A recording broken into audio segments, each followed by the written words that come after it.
আজকে কন্যার গায়ের হলুদ, কালকে কন্যার বিয়ে, দুপুর মাথায় আসবে বর, যাবে তাকে নিয়ে। হ্যালো গাইস, আসসালামু আলাইকুম।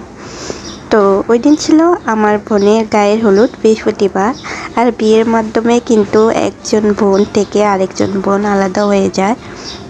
আর এগুলো ছিল আমার বোনের কসমেটিক, যা বর পক্ষ থেকে দেওয়া হয়েছে, হলুদের, বিয়ের সব যাবতীয় গয়না। আর এটা হচ্ছে বিয়ের গয়না। আর আমাদের এখান থেকে ছেলে পক্ষকে দেওয়া হয়েছে এগুলো, পাঞ্জাবি, জুতা, মেহেদি, যা যা লাগে। আর এটা হচ্ছে লাটে সিন। তো খুবই সুন্দরভাবে আমার যে ফুফাতো বোনেরা আছে তারা কিন্তু সাজিয়েছে, ডেকোরেশন করেছে। আর এখন আমরা আমার বোনকে গায়ে হলুদ লাগিয়ে দিচ্ছি। আর এই হচ্ছে আমার দুলাভাই, মানে আমার ফুফাতো ভাইও লাগে। আর এই হচ্ছে আমি। তো আমাকে কেমন লাগছে অবশ্যই জানাবেন। আর আমার বোন এর হাতে আমার চাচাতো বোন মেহেদি লাগিয়ে দিচ্ছে। তো আজকে এতটুকু, সবাই ভালো থাকবেন, সুস্থ থাকবেন, আল্লাহ।